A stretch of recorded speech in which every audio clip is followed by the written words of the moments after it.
जोहार, मैं बोल रहा हूं राजेश कुमार।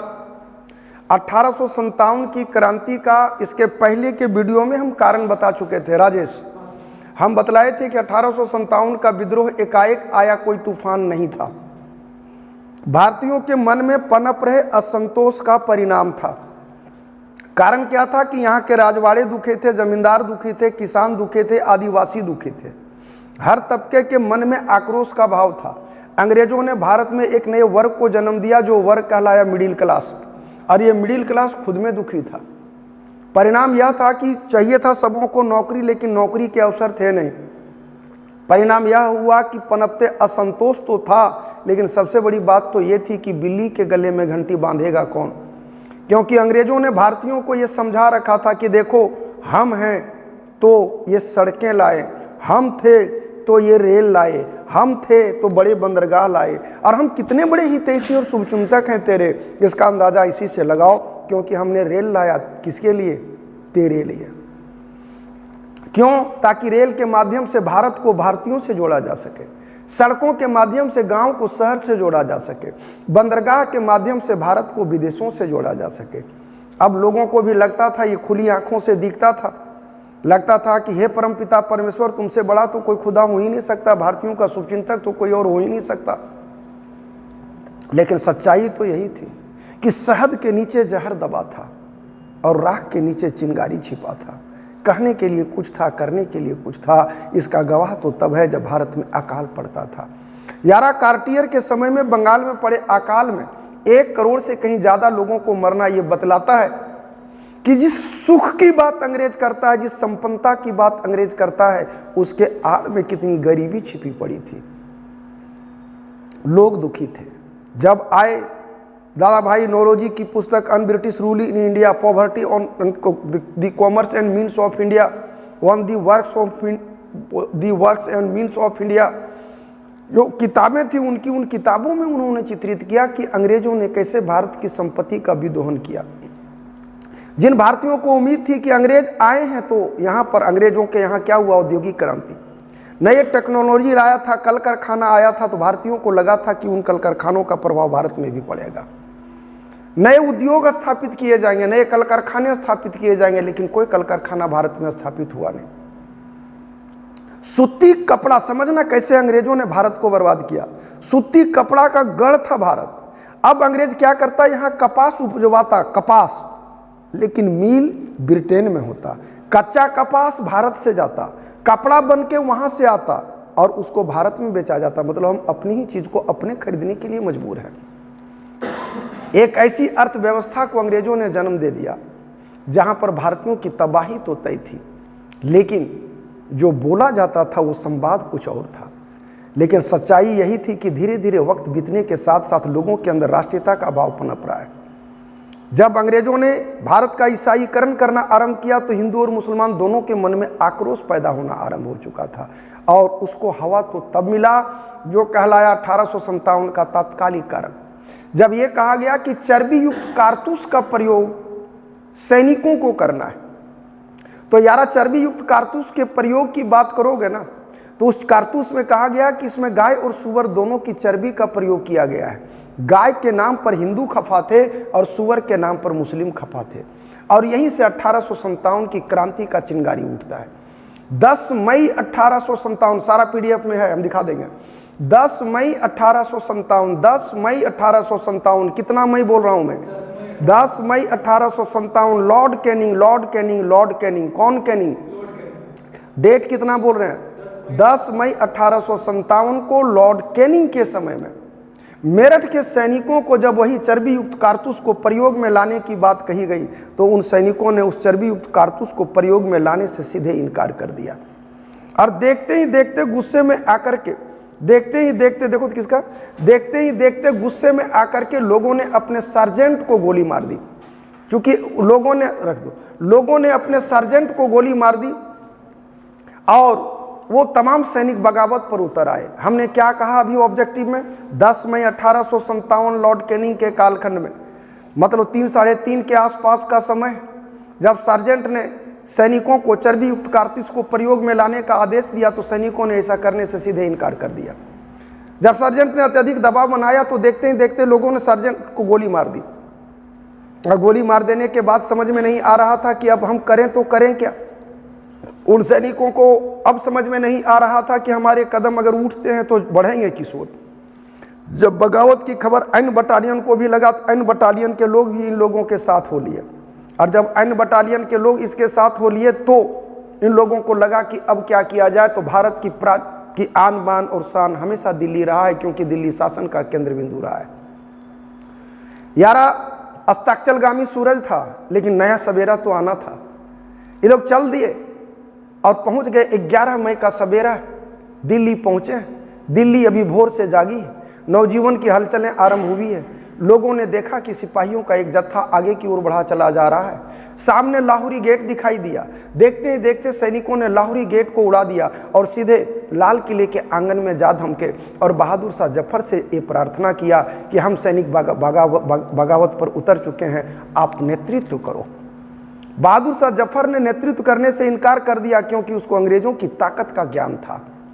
लेकिन 11 मई, 12 मई, 13 मई, 14 मई, 15 मई जैसे जैसे बीतता जा रहा है, जैसे जैसे बीतता जा रहा है, वैसे वैसे क्रांति की लपटें संपूर्ण उत्तर भारत में पनपता जा रहा है।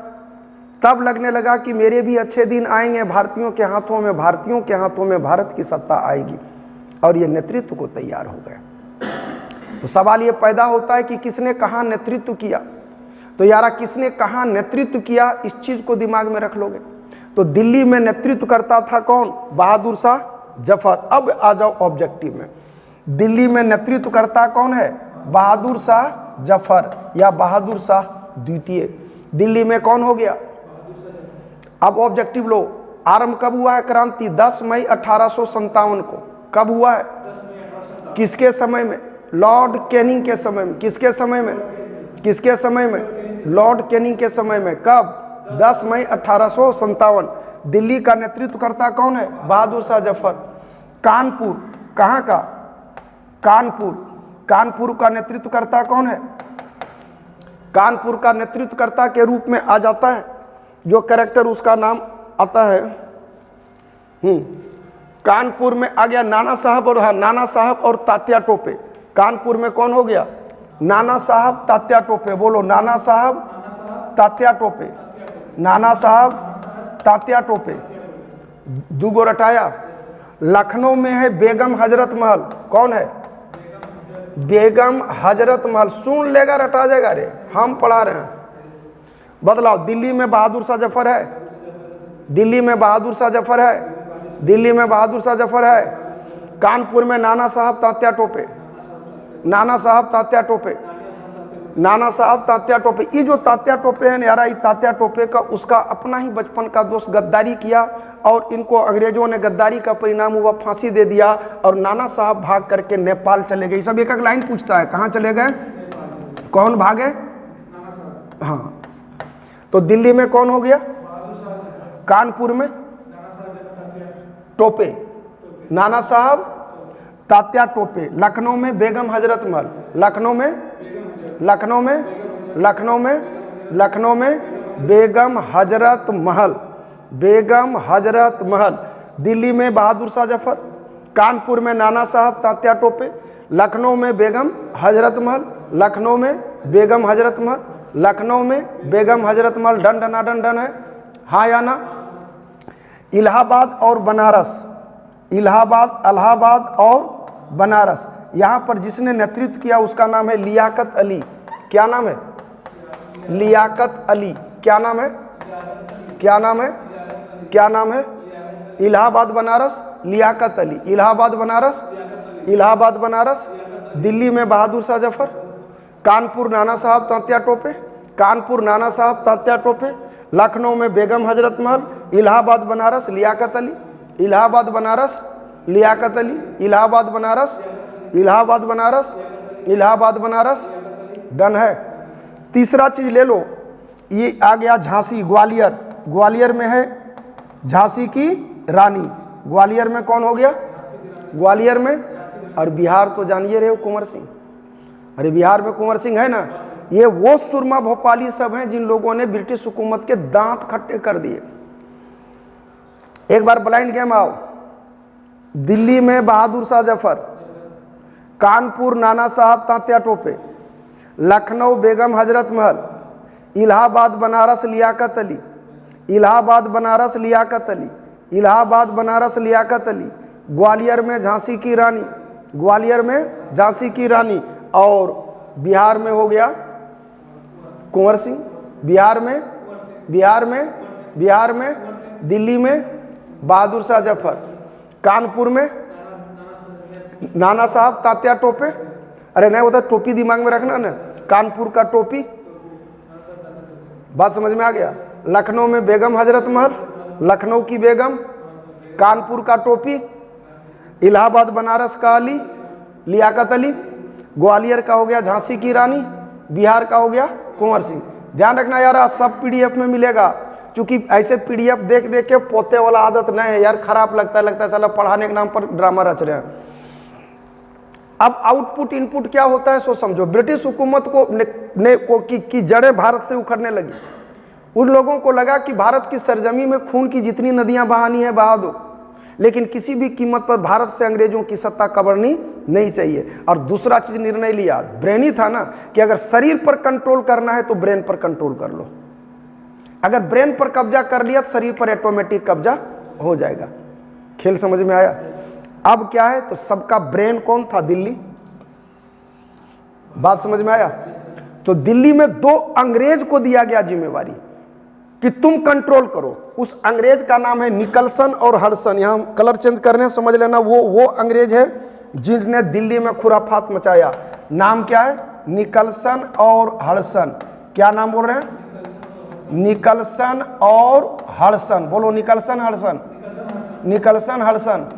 तो दिल्ली को किसने कंट्रोल किया? निकलसन और हडसन। दिल्ली को किसने कंट्रोल किया? दिल्ली को किसने कंट्रोल किया? तो आप जरा पूरी दिल्ली को देख लो। दिल्ली में विद्रोहियों का नेतृत्व करता है बहादुर शाह जफर, और दिल्ली को कंट्रोल किया है निकलसन और हडसन। निकलसन और हडसन ने दिल्ली की गलियों को लहूलुहान किया।